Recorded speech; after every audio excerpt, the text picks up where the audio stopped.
Hello, everyone, and welcome to the Kentucky Small Business Development Center's weekly webinar.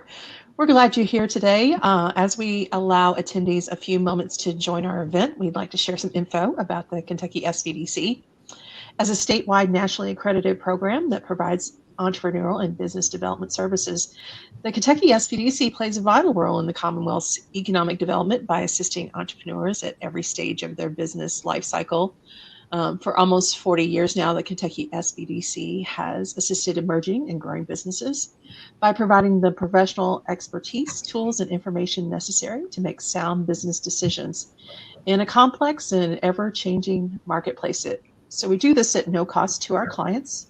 That's thanks to the U.S. Small Business Administration, who co-sponsors our program, which is then administered by the University of Kentucky, who also partners with the regional universities, colleges, and local economic development agencies. We're part of a national network, as you see on the screen, America's SBDC, with over 1,000 centers across the nation. You can learn more about us at kybizhelp.com. There you'll find additional resources to help start, fund, and grow your business. To request personal assistance, you can email us at info@kybizhelp.com or call us on our hotline at 888-475-7232. As always, a recording of today's webinar will be emailed to you later this afternoon. So if you have a problem with the broadcast, or if you just need to step away, know you'll have access to the entire recording. If you look to the right of your screen, you'll find our chat feature. If you have any questions for our presenter, you can post them here and we'll address those at the end of the presentation. But if you want to go ahead and check that out, you go ahead and type and tell us where you're joining us from today. So what part of the state or outside of the state of Kentucky that you're joining us from. I'm Janet Flaw with the Louisville Center, which is one of 13 centers throughout the Commonwealth. And with me today are my colleagues from the Louisville Center, Dave Etkin, our Center Director, and Tony Sears, our Assistant Center Director. Good afternoon, folks. Good afternoon, Janet. Good to see you again. Hello. Hi. Hello. I am so excited about today's subject matter because we're going to be talking about podcasts. And I love them. I listen to them all the time. I have podcasts that I listen to on motivation. I even have one on like sleep meditation to help me get it to sleep at night. So I'm going to really enjoy this. So I'll turn it over to you. Just like you, Janet, I listen to a lot of podcasts. I tend to drive a lot, and I have a bunch of them on my phone, and I use them widely in the car. So yeah, they're part of my life as well. So yeah, I too am super excited about this. Rob Simon, our guest today, he's an early pioneer in podcasting. He's one of the first people that launched a bunch of different podcasts early on, and he founded Burst Marketing in 2004 as a podcasting agency to help other people develop their podcasts through all stages from production to tracking. He's also an innovative podcasting media and marketing executive who combines social and digital media expertise coupled with traditional and integrated marketing strategy as part of Burst Marketing. He's also developed and managed innovative streaming platforms for Publishers Weekly and also the Colorado Classic Pro Bicycle Race. He's also started a digital-first publishing imprint, an integrated marketing and public relations agency, and several other disruptive media companies in the cable TV, magazine, and newspaper industry. So like me, I'm going to have a ton of questions. So as you have questions, please jot those down and put them in the chat. And we'll get through and ask as many questions as we have time for today. So let's everyone welcome Rob. And if you're on the chat, tell us where you're from and what you hope to get out of today, and we'll hopefully get things covered for you today. So, Rob Simon, how are you today? You're in Denver, Colorado, where the weather is probably spectacular. Yeah, great, thank you. No, the weather is great here. Colorado has some wonderful weather, and September is our best month. So I'm excited to be on this presentation and excited to be in Colorado. All right. Well, I'm going to turn it over to you. Let's get started and not hold back too long. Okay. Great. So today, the title is How to Start a Podcast to Market Your Business. And So what you'll learn today is I'll give you some vital stats on why podcasting and why you should be looking at it as a business if you don't know already. I'm going to give you some of the tips and pointers about how to create, produce, distribute, promote, and track your podcast, and also some best practices for businesses and tips along the way. Okay. And as Dave said, feel free to text in your questions on the chat, and then we'll assemble them, and I'll be glad to answer as many as we can during this presentation, if I haven't answered them already. So I guess the first question is, why should a business produce a podcast? Well, I'll let Forbes magazine answer that. And they're basically saying your customers are listening to and being influenced every day by what they hear on podcasts. So ensure that you're one of the voices that they are hearing. And so why is that? I mean, why is it that everybody seems to be listening to podcasts? Well, you're watching the rise of a powerful new medium. And I'm going to share with you some statistics that will show you why this is becoming such a powerful new medium for businesses. First of all, let's not forget that podcasting didn't start just a few days ago. It started in 2001. Well, basically, the iPod came out in 2001, and that was a disruptive technology back then, the idea of having MP3 files on a small little device. And then the first podcast came out in 2004. A guy named Adam Curry used to be a disc jockey for MTV, had sort of this idea and thought, wow, if I can get an MP3 onto a little device like that, I can kind of make that kind of like a radio show. So he theoretically coined the word podcasting. And then that became an accepted word in the dictionary, the Oxford English Dictionary, back in 2005. And then we started Burst Marketing, which at that time had been sort of providing full service marketing and focused almost exclusively on podcasting back around 2005. And the reason why was when I saw what a podcast could do, I got the aha moment because my background was in traditional print publishing, newspapers and magazines and books, and it's expensive to get the word out and get heard when you have to print something and publish something on print and newspapers and distribute it. And so when I saw that a podcast could push out your story digitally for free to people around the country, around the world, and you don't have to pay anything in terms of distribution. There's no ink, there's no paper. I go, aha, this is great. And even though I didn't have a radio background or an audio background, I saw the power of this medium to actually, get your story out. So that was back in 2005, and I did launch a couple of podcasts back then, 2 or 3, and 2 of them are still running, making them some of the longest running podcasts probably on iTunes and in history. But I probably spent the first 10 years of my business teaching people, businesses, what podcasting meant, or even what an iPod was at one point. So I did a lot of evangelical selling during those days. So let's kind of track the growth, because it's been meteoric over the last few years. So now we have 75% of America familiar with what podcasting is. And when I got started, I would probably say it was, they say in this chart it was 22%, but it was probably more like 5%.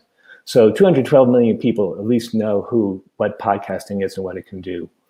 At least more than half of the USA has listened to a podcast. So not only do they know what it is, they've actually done it. So that's 155 million people. And then at the same time, the number of listeners is growing astronomically. So Nielsen has said now that 37% of the USA is listening to a podcast monthly. So that's an amazing statistic. And then by 2023, which is just a couple of years, that number will double. So imagine 75% of the USA listening to podcasts on an ongoing basis, on a monthly basis. And so that's also spurred an increase in the growth of content. So basically, we're seeing hundreds and thousands of people launching podcasts, especially during the pandemic. People want to talk and they want to listen. So right now there are about 1 million podcasts on iTunes, which sounds like a lot, and it is a lot. But compared to blogs and YouTube videos, we still have a long way to go.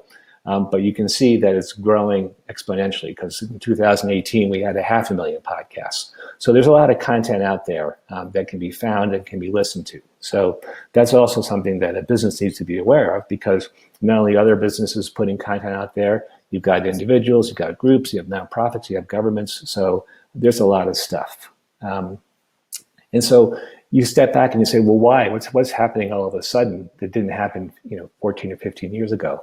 Well, as you can see by a lot of these devices, the growth is being spurred by this new connected world that we live in. So we have smartphones, which have something like 90% penetration in the US. We have smart speakers like Alexa. We have connected cars. So people are connected digitally to devices more than they ever have been. And so that has released the power of audio and voice to both command action, but also to deliver content. And so people can listen, to what they want to listen to on any device, anywhere, anytime, while they're working out, while they're driving, commuting, while they're riding their bikes, while they're talking to other people. So those devices and audio has been is especially powerful during this time because it's perfect for multitasking. With video, demands 100% attention, like this webinar, but audio you can do in the background while you're doing something else. So it's becoming more popular the more connected we are. And as I mentioned earlier, the pandemic has accelerated this growth. People are home. People are looking for new information and new content.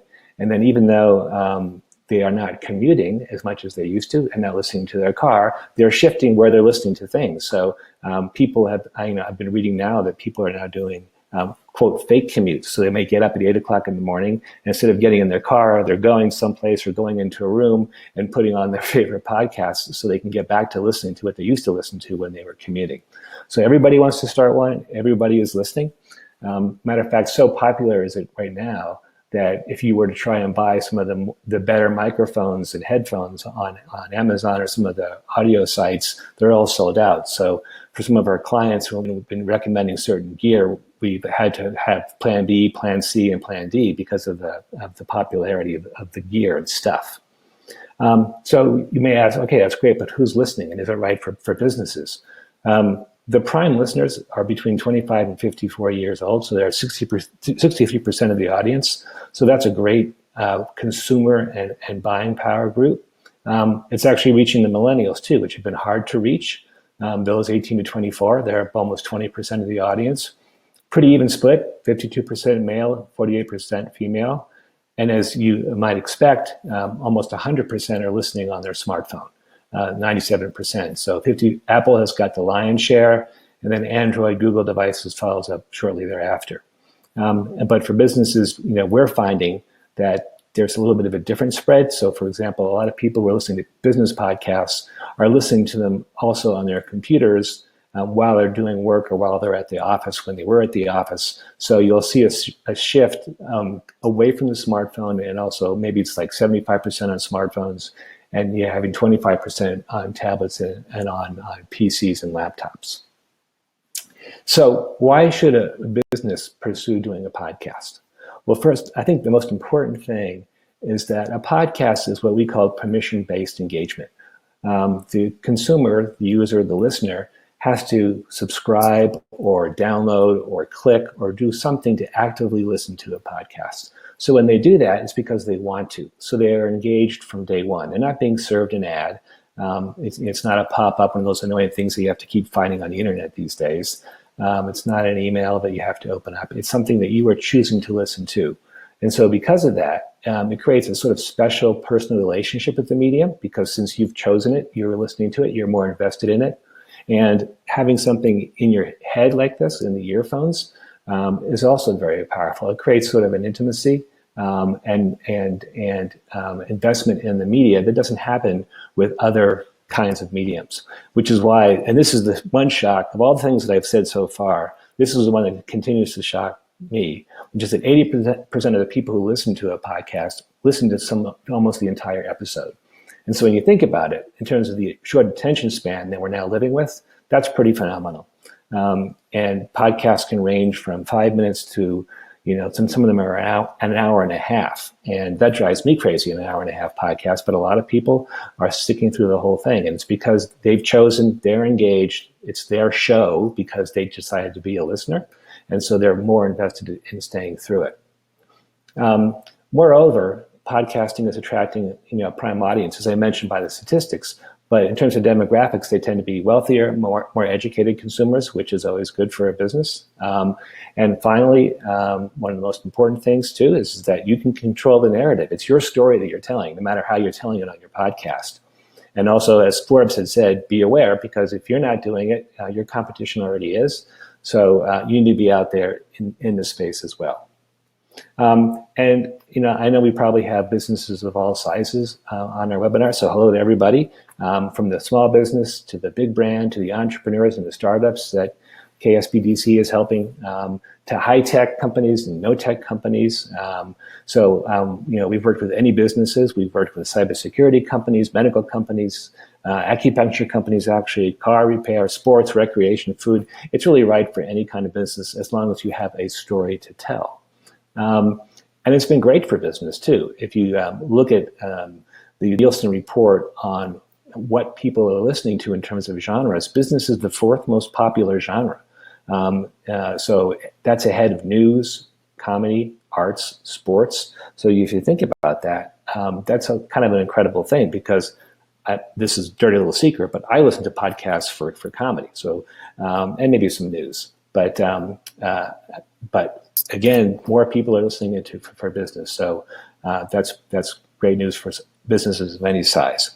So how do you use it if you're a business? Well, you can use it to show your thought leadership. So if you're a technology company and you're doing some pioneering work in medicine or data, you can be using it to showcase how you're thinking about that. If you're a retail company, you can be talking about customer stories and talking about your product, but not in a promotional way, but in a fun way where people can sort of share and discuss and say what makes your product great. Or you can go behind the scenes. We're working with one company that grows organic eggs, and we were interviewing the chickens for a podcast because we wanted to, in a humorous way, show how organic and how clean they were in terms of how they developed their eggs.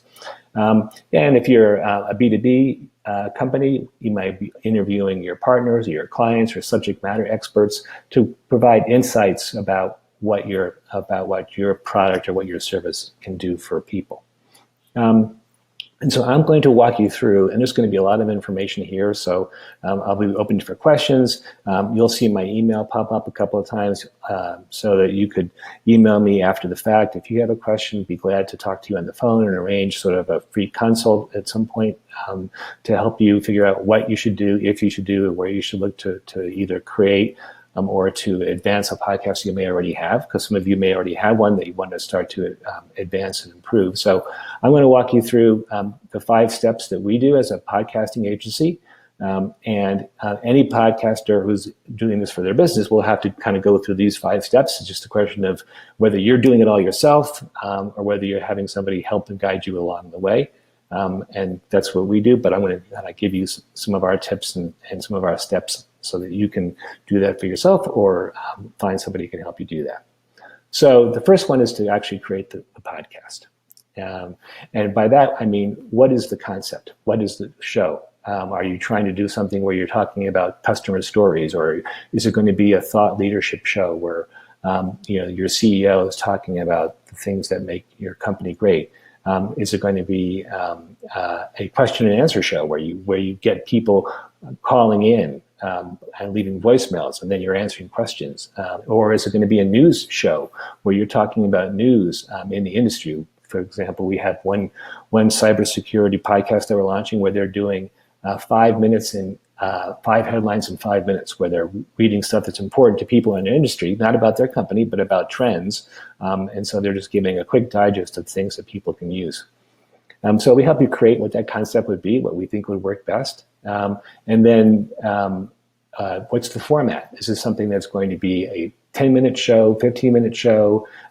You're going to do it once a week? Or you're going to do it once a month or twice a month? So we have recommendations about how often you should be doing that. For businesses, for example, we think that you should be doing at least twice a month.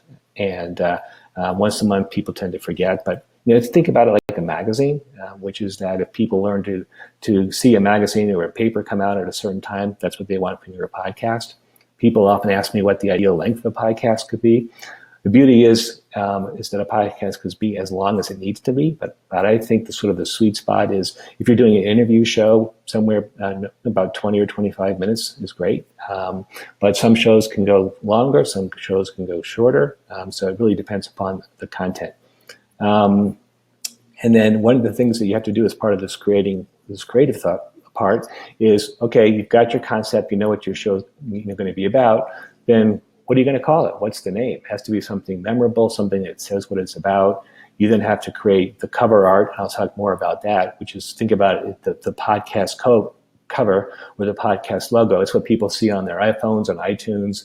Every place your podcast goes, this is what sells and tells people what they're listening to. So it's a really important part of your brand, especially since you will be using that on social media and across multiple platforms. Decisions you have to make, are you going to be the talent, or is somebody in your company going to be the talent? Are you going to have co-hosts? You don't have to be a radio star to put on a great podcast. As a matter of fact, that's the power of this. Most of the people who are doing podcasts have never been on radio or have had any experience before. So there are things you can do, gear you can buy, and tips that we can give you that can help you become a better host if you're going to be the host. But we also have pros that we use to host shows where there is no host available at the business. We tend to use NPR as, quote, the gold standard. And what we like about NPR and their radio show, either their radio show or their podcast hosts, is that they're average regular people who are journalists, but they just happen to talk well on radio. So it's that kind of conversational voice that we're looking for. And that is not a radio voice where you sound like a disc jockey, but that's going to be more about just talking to people through these headphones in a way that they feel like they're being talked to and not boring them. As part of the creative part at the beginning, you should have a branded intro and outro. By that I mean, 5 or 10 seconds that explains what your podcast is about, with some signature music, royalty-free music, so that people begin to associate that with your podcast. It makes it sound more professional, and then you'll be finding you can use that music to signal breaks in your podcast or to change the mood. So that becomes an important part of the creation process.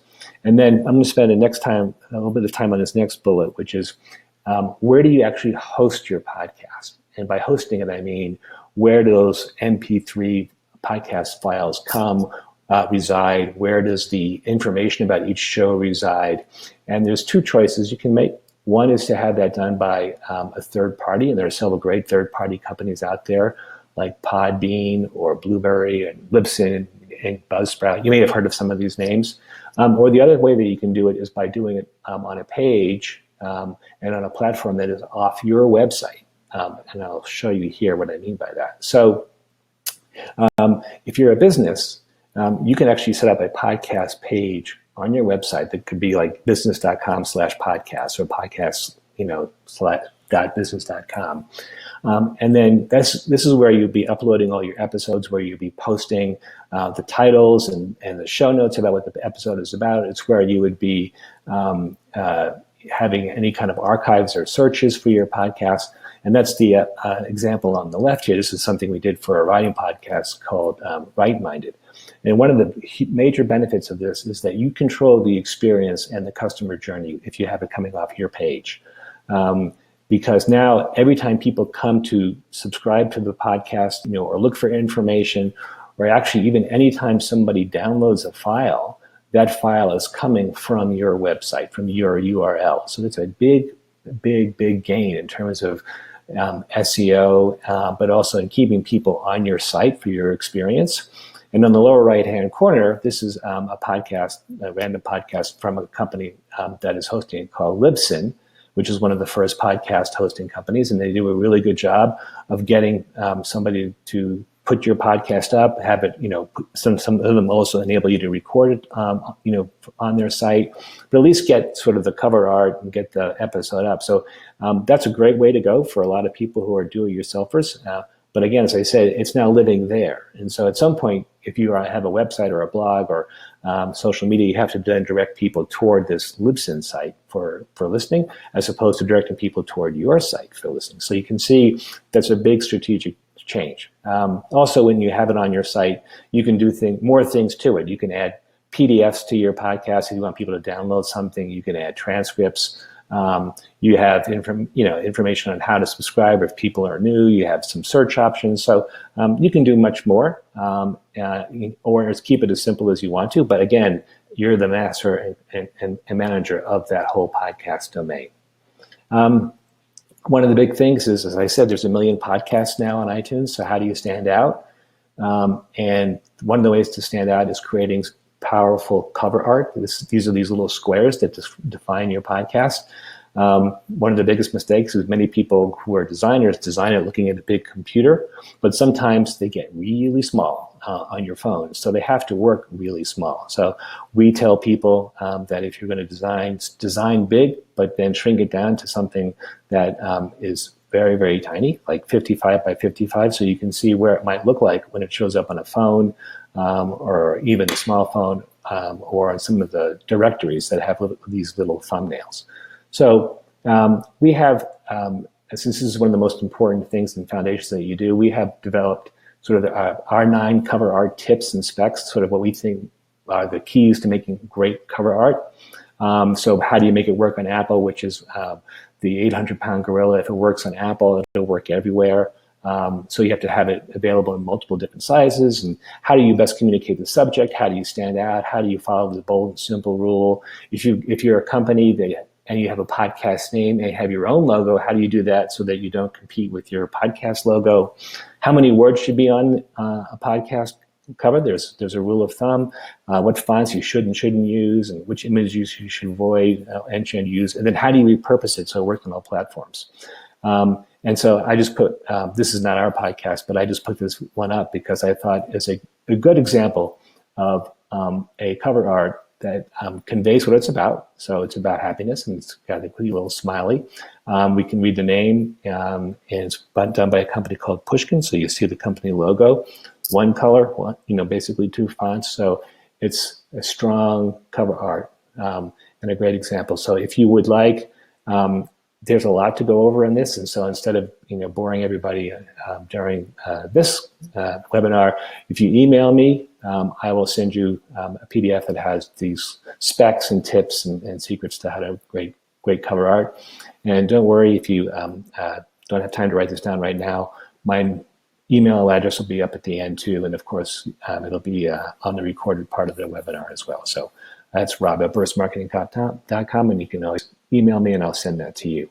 And then as you see, this is one of our podcasts we're doing about unstoppable athletes. Once you have your cover art, you're going to repurpose it across all your channels. So on the right-hand corner, we have the website. We have it on Instagram. We have it as it shows up on a phone, during a podcast, on Twitter, and on Facebook. So your cover art becomes important not only for how it works on your podcast, but also how it works across all your communications channels. And as a business, that kind of branding and consistency is very important. And it's also great for discovery and also for people to fall in love and stay loyal to your podcast. Okay, so that's getting it launched. Now, how do you produce it? Well, of course, you have to have the right gear, and the right gear is not expensive and not complicated. It's going to be a headphone and a microphone, and I'm going to show you a couple of options there. We use remote recording software so that people can, and we always actually have been. So even before the pandemic, we've always been using software that operates off computers so that people can be in several different places, the guests, the hosts, and us as engineers and recorders, so that we can get the best quality audio sound. It used to be that we had to have digital recorders and be physically in the same place, but the world has changed, and now we can do that remotely, and it's a lot more efficient, especially if you're interviewing guests that could be around the country. We have tips for how to do that, and training so that you get to the place where you get that conversational voice and how to interview people. One trick on the interviewing is that very often our hosts know more than the guests and actually know the answers. And so you actually, if you're going to be a host, you actually have to dumb yourself down and ask questions that you already know the answers to, and in a way that don't give away the answers. We had one podcast where the host was so smart that she was asking the question with so much information, by the time the guest got to answer, all they could say was, "Yeah, you're right." So there was a terrible interview. So we had to teach her how to stop being so smart. We also recommend that you can be doing and recording these things in batches. I know time is an issue and for everybody, and your guests as well. So sometimes we have set aside recording afternoons or mornings where we say, okay, we're going to record for this podcast 3 episodes, Thursday from 10 to 11 or 10 to 12. So it's great for us in terms of scheduling our production part, but also for your show, because you can maybe record a month's worth of podcasts in 1 hour. So in terms of the time suck, it doesn't have to be great if you do this batch recording approach. Once we record the podcast, they need to be post-produced and edited. People will do a lot of ums, as I'm doing right now, and you can take those out. Sometimes people make an answer and they want to change it, or they've said it wrong, or they stumble. So the beauty of podcasting is that it isn't live. It's appointment content. People are going to download it when they want to listen to it, not when you think they want to listen to it. So because of that, you have the ability to, in this live interview that you're doing with your guests, retake questions, cut down long-winded answers so that you really get to the core of a great show. So that post-production is important too. And then also there's some technical stuff that we also do where you adjust the sound to make sure that everybody sort of had the same sound levels. And so it sounds like a more produced radio show. If you have a sponsor or some commercials, you can cut those in. That branded intro and outro I talked about, you edit that in. And so it's not hard. It's just that somebody has to be paying attention to the post-production. And then one of the things that people forget that you need to do is you write the show notes, which is what's this podcast about? Because when you post it, you need 50 to 75 words to say, hey, in this episode, we talked to XYZ about ABC. Not difficult, but I think about it as clickbait. The show notes might be a sentence or two that get people interested to your podcast, but don't reveal everything it's talking about. We always recommend at the beginning that you produce a pilot and a trailer so that you get used to this, as well as have something that you can use as a promotional tool to tell people about your podcast. And then, of course, once you have all that together and you have your edited file and you have your show notes, then you have to post it onto your podcast page or your podcast hosting company. So that's just like posting a blog post or something, or an email post. So it's not difficult, but it's part of the workflow. As I told you earlier, I said I might talk to you about gear. Basically, you're going to need a microphone, and we recommend a cardioid, which means that it's more focused, doesn't grab everything in the room. Shure, Audio-Technica, and Blue Yeti make some of the more popular ones. You do want one that is a USB-based microphone because you want it to be able to plug right into your USB port of your computer. Some people actually even use their iPads. And if you have an iPad, a USB adapter, that can work, but computers are better. Pop filter is that little screen that prevents people from making their P's and their other things sound like it's going to zap the microphone. A stand, it can either be a boom stand like that crane or a stand on your desk. And then headphones so that you don't create echo. You can pull together some gear between $150 and $350 if you go on Amazon. You'll see all kinds of podcasting packages now, and the ones that are available are going to be kind of in that price range. And when it's set up, it looks pretty simple. And just having that mic in a consistent place in front of you, and then you're off to being a podcaster. Then you've created it, you've started to produce it, now you have to distribute it. And so by that, I mean, how do you get your podcast onto all the portals where people find, and apps where people find their podcasts? Okay, so first of all, either your website that we were helping you set up or these other third-party services are creating this RSS podcast feed that you then submit to these different portals. And so the way that you do that is first you need to validate the feed to make sure that it's compliant. And if you're doing things right at the beginning, then that should be no problem. Then you have to, one of the things you have to do is important, is you have to select the right category for what your podcast is. So is it in the news section of iTunes, or is it in the entertainment section? Or if it's in news, is it business news, is it tech news, or is it medical news? So there are about 90 different categories and subcategories, and you need to pick your top 3. And that's important because that's where your competition is, but it's also where you want to stand out. So if you're a sports podcast, you don't want to be in the technology department because you'll never be found. This is how people find podcasts. So it's an important decision to make early on. And then you have to submit it to the top portals. There are probably about 15 to 20 different apps and portals that we distribute our podcast to. But some of the top ones are, of course, Apple and Google. They probably have between them something like 80% of the market. Spotify is becoming increasingly important, Stitcher, Castbox, and then some people subscribe just by the RSS feed. And since this is a business podcast, we also recommend, I want to make sure that people can listen to it on your website. So if they don't want to actually download it as a podcast, there's a play button that they can hit on the podcast, and so they can do it right from their computer right there. Also, we recommend a subscribe by email component where people can get email alerts every time there's a new episode, and that takes the people back to your website where they can play and listen to the podcast there as well. So giving people options is what you want, and being everywhere people find their podcasts is what you want. And for example, if you want to be on smart speakers, you have to be in one of these distribution portals called TuneIn, which is what Alexa uses. So if you want to say, hey, Alexa, play Rob's podcast, you need to be in TuneIn, and that's something that we can do. Now, you got a podcast, you're producing it, it's in all the popular portals. How do you promote it? How do you get people to listen?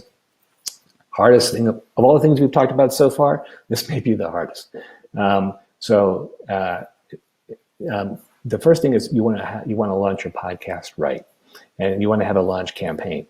And one of the goals here is to get your podcast to be noticed by these podcast portals and get put into what's called the new and noteworthy section.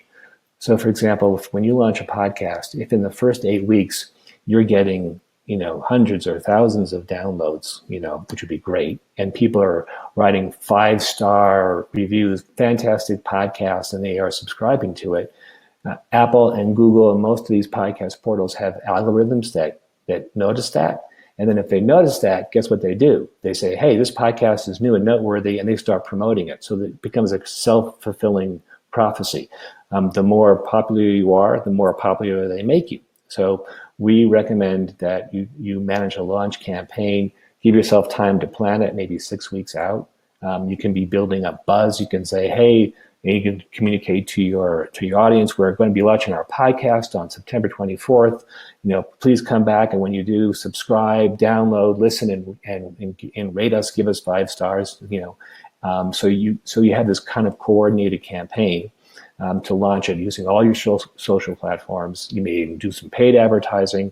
And you also want to launch with at least 3 episodes and your trailer in place, because the more episodes you have up there, not the more, but if you have at least 3 or 4, then people can see that this is a real show. They can find something that they like. And then that also increases the downloads. So if somebody subscribes, now they're getting 4 podcast episodes, they're downloading and listening, and that's bumping up the algorithms. You don't want to launch too many because then it becomes overwhelming, but somewhere between 3 and 4 would be a great number to launch with. And you also obviously want to try and launch with your best content.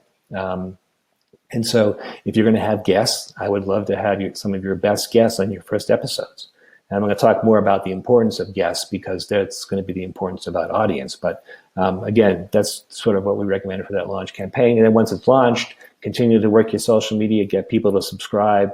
You can even have a launch campaign. We can have sweepstakes and giveaways to get people to download and sign up and rate your podcast. And then here's the blocking and tackling. Once your podcast is up, then you have to manage your ongoing social media promotion. So if you have a podcast that's coming out every Wednesday, then maybe on Monday you start teasing and say, hey, check out our new episode that's coming out, and you'll learn X, Y, and Z. So you want to start preparing and teasing people for the upcoming episode. And then on episode day, if it's Wednesday, then you may have 2 posts or 1 that has a video or an audio clip, and I'm going to show you how to do that in a minute, so that you get people excited about the podcast. And then even after it's over, by over, I mean even after the day of that podcasting coming out, you still have days to keep telling people, hey, in case you missed it, check out this podcast. The other thing that we're finding too is that if you're working your social right, podcasts that you have in your archive episodes may have relevance when something happens in the news. So if you were doing something about a podcast about Apple Watches, for example, and you did an episode 3 months ago, and then today Apple announces a new watch, you may be able to repost information about that episode to get people really excited. So don't think that just once an episode has been aired that you can't promote it anymore. You still can. You can find Facebook groups and LinkedIn groups, and you can be following conversations on Twitter and all those different places. You can enter and you can tell people about episodes that are relevant, and that's how you get people to find and discover, download, and then share your podcasts. If you have guests, having them help to distribute and promote the podcast is one of the most important things you can do, because if they have good social media followings or they're influencers, this is how you're going to be bringing new people to your show. I mean, after a while, your social media are talking to the same people. So there's only so much you can do from the people that you know. So the more guests that you have, or the more social media influencers that you reach out to who recommend your show, this is where your growth is going to come from, because now you're reaching new people in new ways, and making it easy for them to do that by giving them basically copy and paste content, a URL, and a hashtag that they can be sending people to. That's exactly what we want. Another thing that we recommend for promotion is getting transcripts for each of your episodes. I mean, that's good too for the hearing impaired, so that people who cannot hear can also read your podcast. But if you have your transcript embedded on your post, again, on your website for each of your episodes, that creates the SEO because of all the content that's in there for driving people who might be looking for something about, how to make a widget. And then all of a sudden they find that you have a podcast on how to make that widget. So those transcripts are very important for that. And as I said, you can embed the transcript into the actual podcast post on your website, or you can create it as a PDF or a searchable PDF, so that, or as a searchable HTML page, so that people can find it.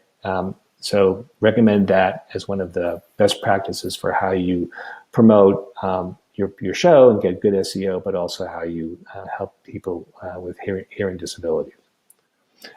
So how do you promote on social? And as I said, you want to use all your platforms. We manage this podcast called We Are Unstoppable, where we talk about famous athletes who had some sort of trauma or disease or medical problem in their past that they've overcome to become who they are as athletes. And Joe, the great quarterback, had that horrible leg injury that everybody saw. So, we did a show with him. And so what we did is we created an audio preview. Now, ironically, it is difficult to put audio clips onto Twitter and onto Facebook. And so you have to convert them into video. So I'm going to show you a little video clip that we use, which is really an audio clip that we made to sort of tease the upcoming episode. So you may want to start in terms of your social media plan. Before the show comes, you may have on Monday put up a little placard like this and say, who is the greatest, most unstoppable athlete you've ever seen? And, we asked that of Joe, and before you can hear his answer, you have to download the podcast. So you don't give it away. You want to tease people to listen to the show. And have different images and different looks so people don't get tired. So I'm going to stop this for a second, and I'm going to show you this video.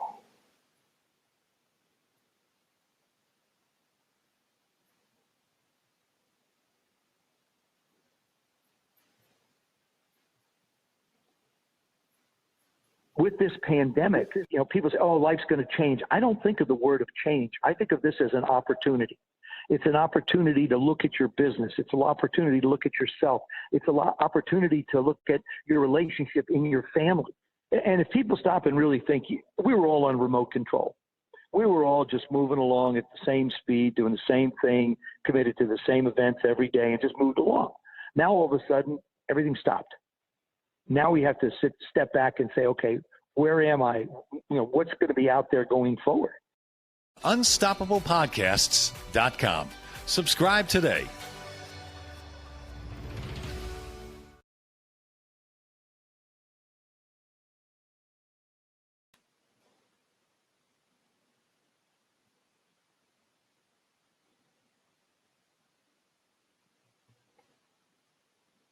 Okay, so that was actually an audio clip that we then converted into this 25, 30-second video that we then posted on Facebook, on Twitter. We were able to boost it on Facebook and on Twitter too, so we can get to a larger audience. So we put some paid social to it.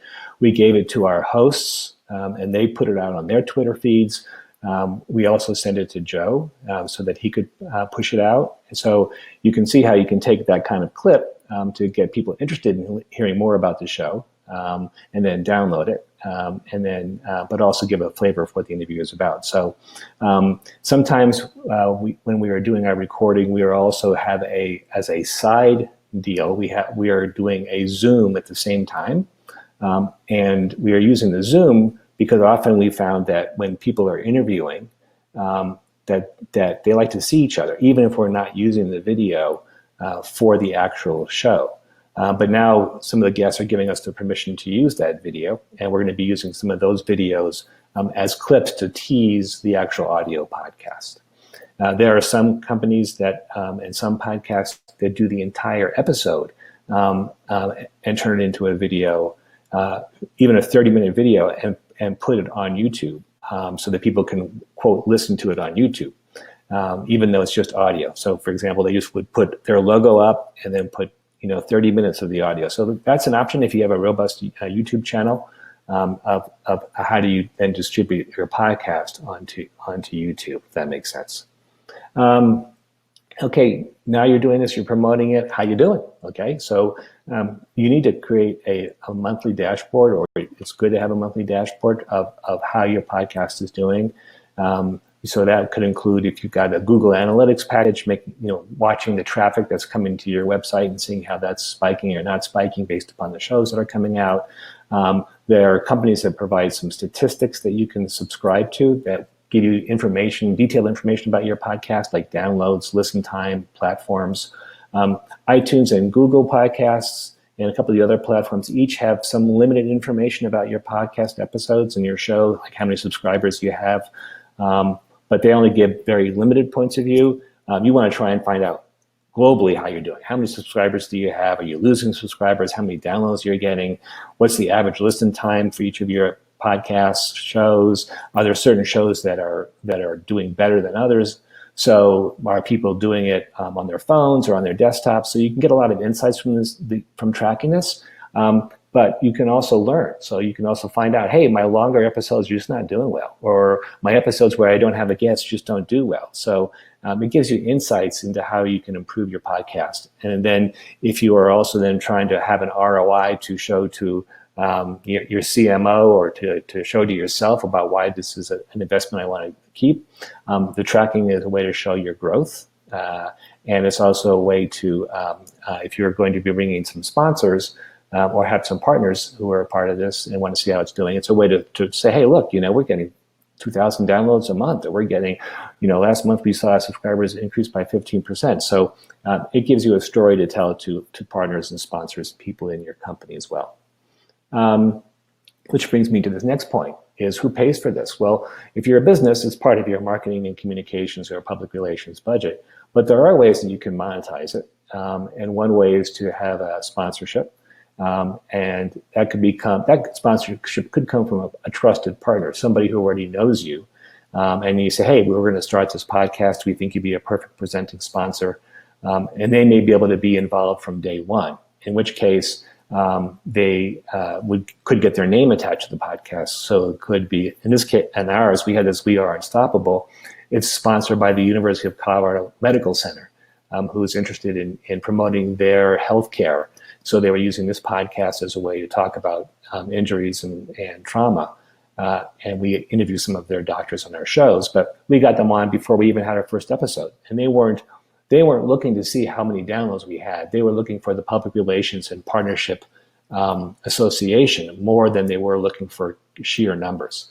If you're going to knock on the door and try and sell a sponsorship to somebody, those people are going to want to see numbers, and they're going to, it's going to take time for you to deliver those numbers. It may take 1 or 2 years before you have enough people listening to make somebody interested. And with business, one of the things that's important is that it's to set expectations. It's not going to be the number of listeners that you have, it's going to be the right listeners.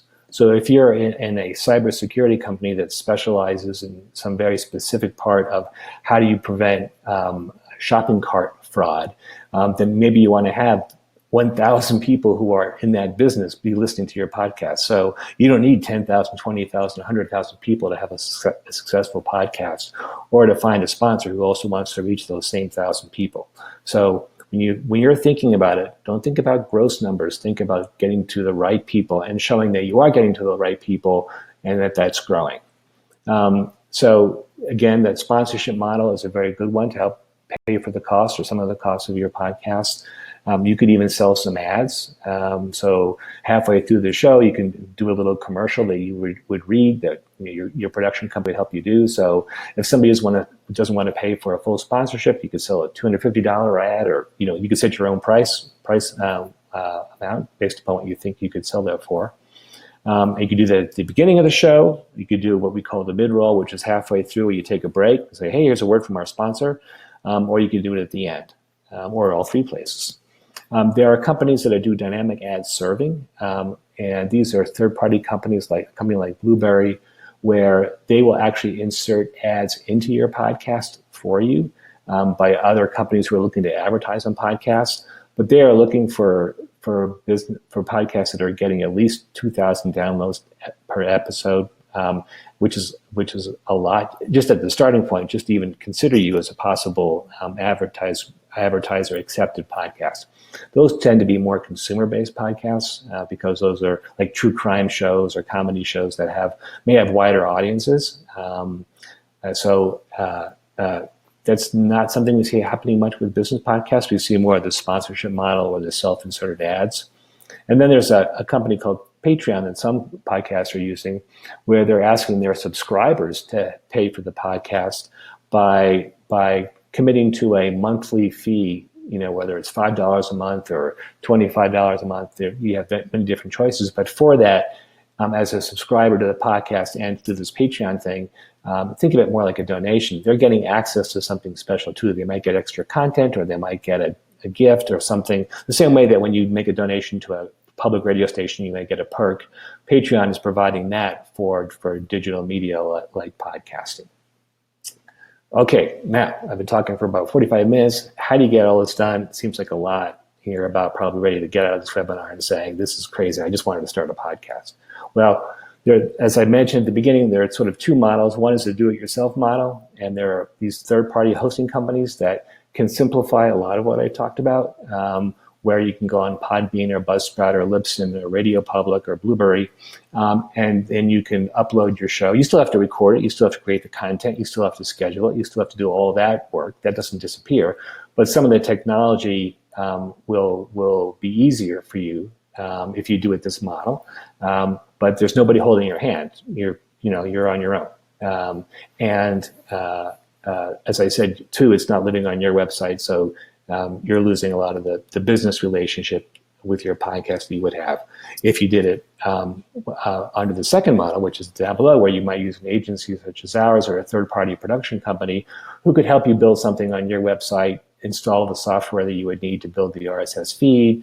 They do all the technology, the recording, the editing, and basically leave you to worry about the stuff that's important, which is the content, and then promoting it and reaching your audience. So that's a good partnership between what agencies and podcast production companies do best and what you do best, which is your subject and your content and your audience. So that's a fundamental decision you would need to make if you're going to start a podcast. And as I said, there are pros and cons to each. The do-it-yourself is less expensive, of course, and the agency one will cost more. But again, you now have a partner. In the same way you have an agency help you build a website or help you do marketing, you have an agency helping you with your podcasting. So I'll be wrapping up here shortly and opening up for questions, but I'm just going to give you sort of our top best practices. One, patience. Podcasting is a new channel that you're setting up, so you really have to invest the time. There's no quick growth. There's no magic bullet. Once you start your show, your first episode may just get a couple hundred downloads, and it's going to grow slowly. And again, as I said, too, making sure that you have your expectations in line, which is that you're not going to get millions if you're a business podcast. You maybe going to get hundreds and thousands, and that's going to be good because that's who you need to be getting. We started a podcast back in 2005. Its first episode had 25 downloads. They were doing about 100 a month.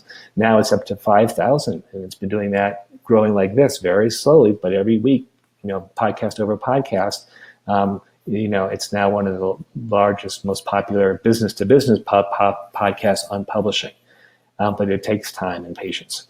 And you can't just start a podcast and say, oh, well, I'll try it for 3 months for my business and see how it goes. Yeah, you could do that, but that's not going to be a real test. I think you need to at least commit a year to see if this is going to work for you, and if this is going to be something that makes sense. Second best is, as I said at the very beginning, when you create, have clear goals and develop a clear concept. What's the premise of your show? What's the value or benefit for them? If all you're doing is talking about yourself, that's not a benefit to your listener. So you have to really find what is the sweet spot of their benefits. What are their pain points? What do they want to know? So if you're scraping information and news because they don't have the time to do that, if that's the value you're bringing, great. If you're providing answers to questions that they can't find any other resources for, that's your benefit. Third thing is choosing that format and then sticking with it. So if you say, I'm going to be doing an interview show and it's going to be 15 minutes long or 20 minutes long and it's going to come out every other Wednesday, then that's what you should do, because people learn to expect that, and then that becomes valuable to them because they begin to look for your show every other Wednesday or every other Thursday or whatever the day is of the week that you're going to be publishing.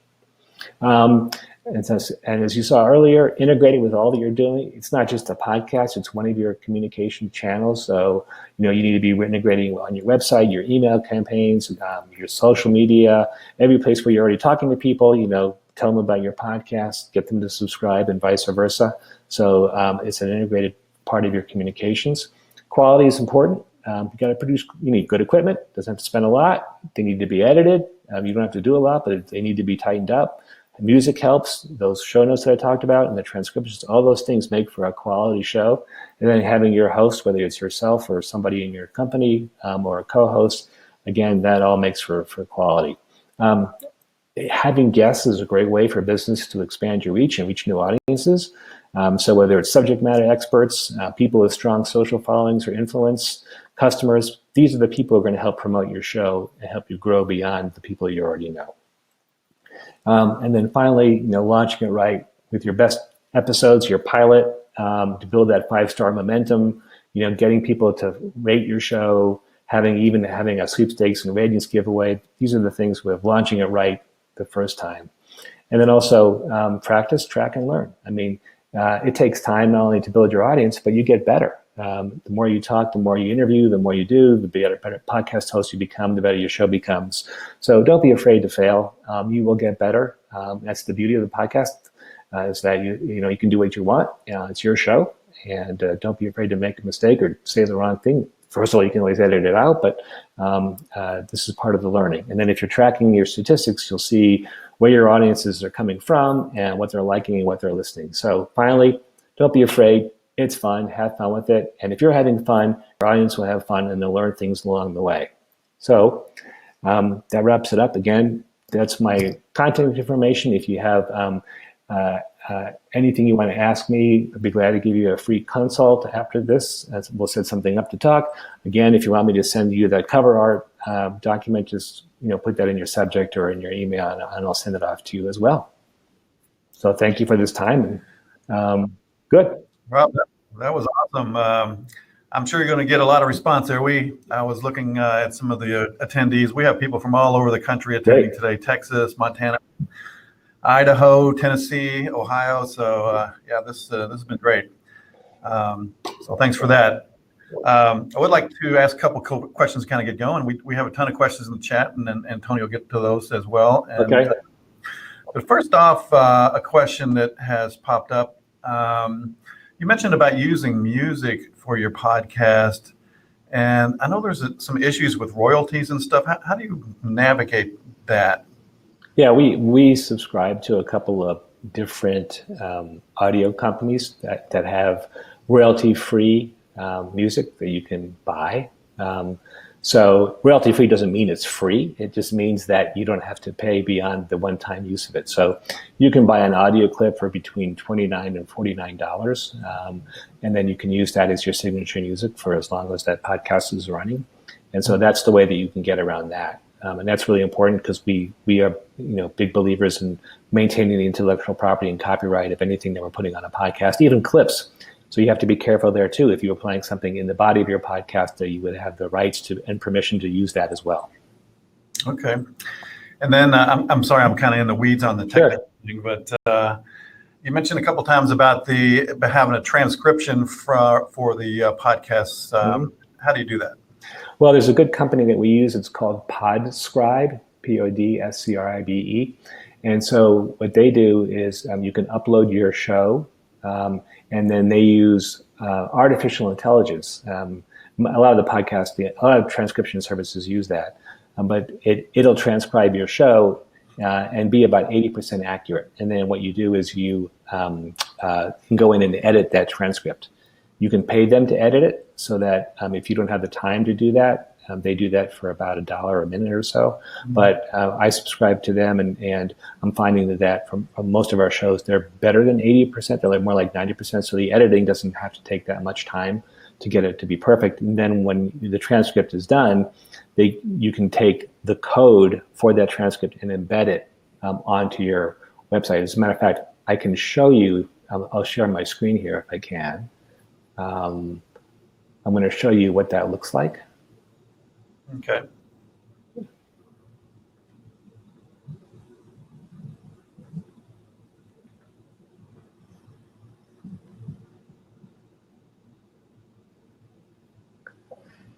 Let's see.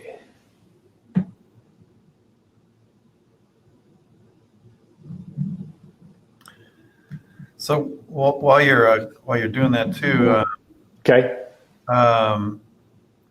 So you also, I'm kind of in the do-it-yourselfer range here. So if you mentioned the audio recording software, what's some good examples of that, and what's kind of the cost to do that, to get some of that, get it? Okay, I'll get to that. We just see people are seeing my screen here. Okay. Are you seeing my screen yet? Not yet, no. Oh.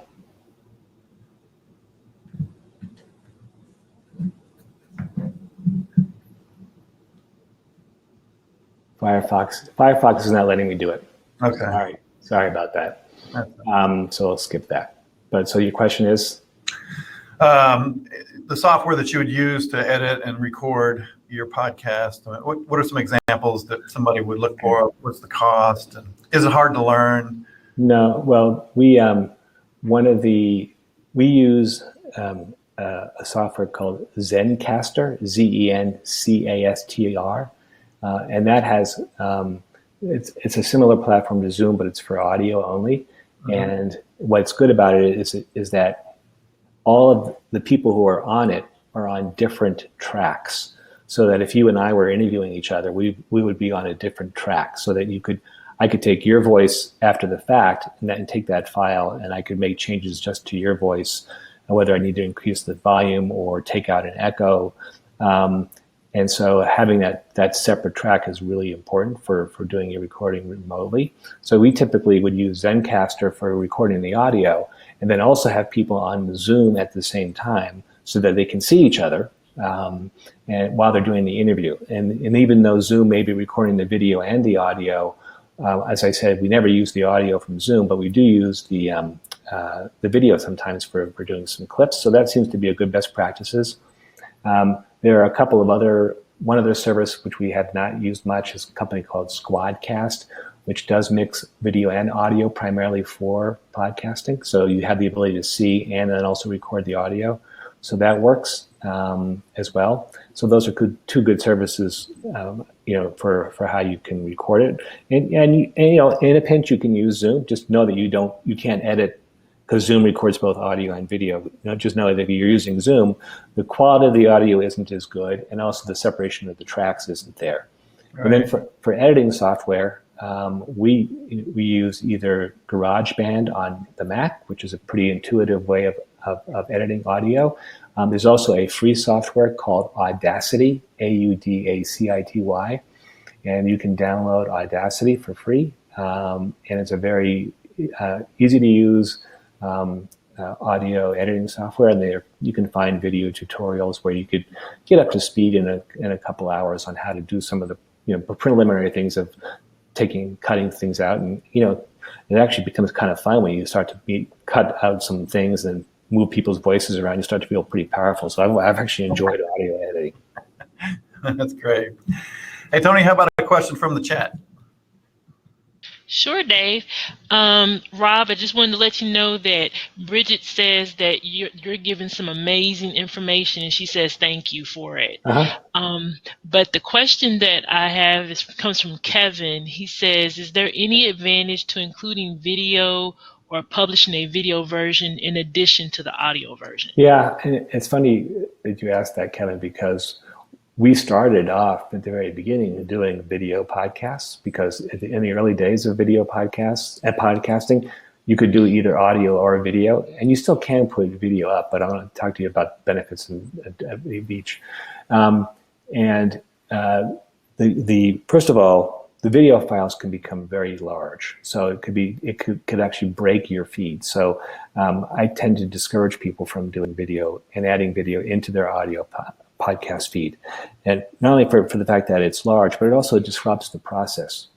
What people value in a podcast is they value being able to listen to it while they're doing something else.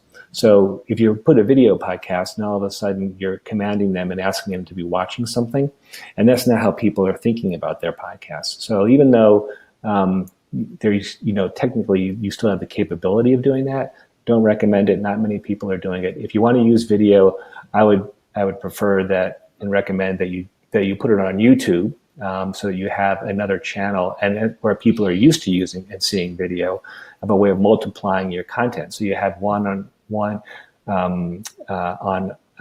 your audio podcast and one on video. So, for example, a very popular podcast by Lewis Howes, what he does is he has his audio podcast and then he has a video version of it. He actually records a video of him doing the audio podcast in the studio and then puts it up on YouTube. So this way you get 2 bites of the apple. So if you really want to have video as part of your ongoing strategy, record yourself, record your guests if you can, and make that your video post on your YouTube channels, and then do your audio part for your podcast. Thank you. That's true. It'd be kind of hard for me to drive watching a video podcast. Wouldn't recommend it. So Rodney wants to know, is there a particular day of the week that most people listen to their podcast? Yeah, they're saying sort of the sweet spot is Wednesday and Thursday tend to be better days for publishing your podcast. Okay. Now I've got a couple of questions here. We're dealing with what's a good length for a podcast? Like how many minutes, or is a good length? The rule of thumb is that an interview show where you have a guest shouldn't go longer than 45 minutes. I think the sweet spot for any podcast is between 15 and 20. And so when I'm counseling our clients, I say, let's shoot for that sweet spot of 15 and 20. Will some go longer? Yeah.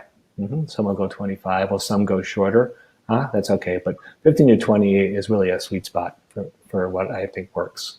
And I've listened to some comedy shows that can go on for 45 minutes, and if they're funny, great, I'll hang with it. So I have a question here from Adam. He says, does the transcription service work with Buzzsprout?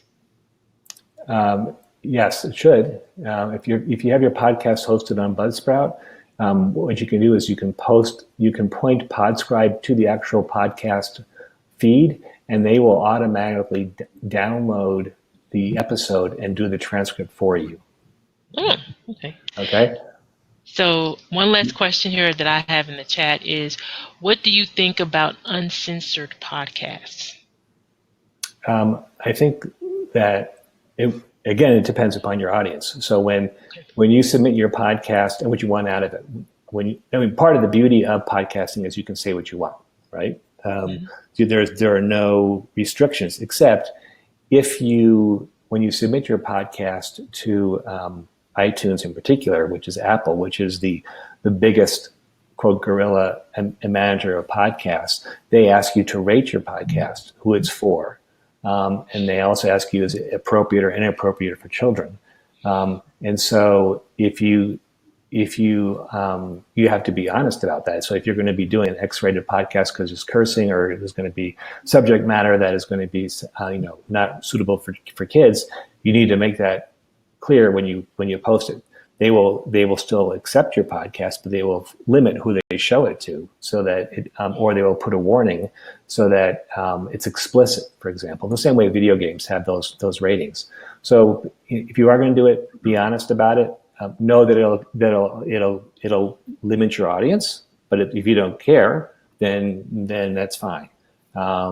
So that, again, what does it get you? Make sure that you're uncensored for the right reasons.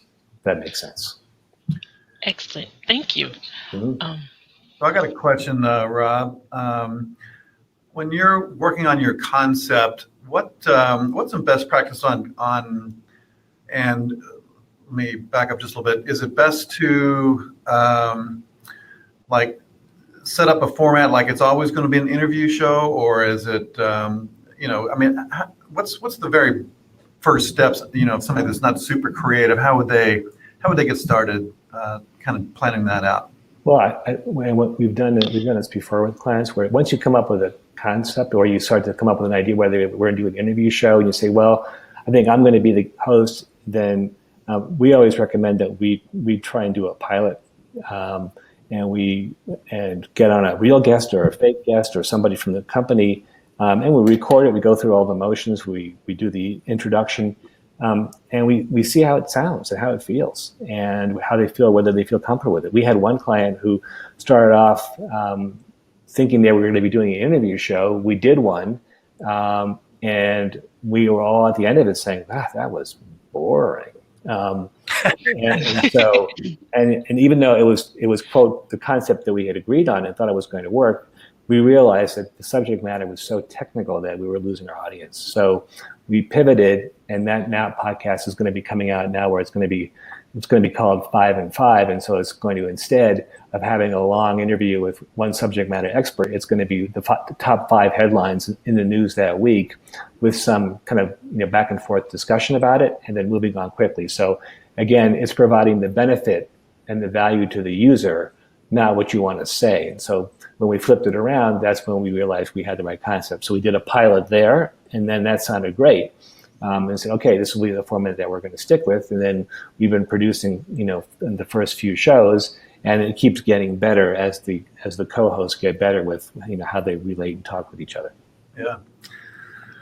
Thank you so much for that, Rob. That was awesome. That was a lot of information to digest. I mean, this is a lot bigger subject than I had anticipated, and I can see the value to have somebody like you as an expert on your side, to navigate all this stuff. So I appreciate you sharing your time with us today.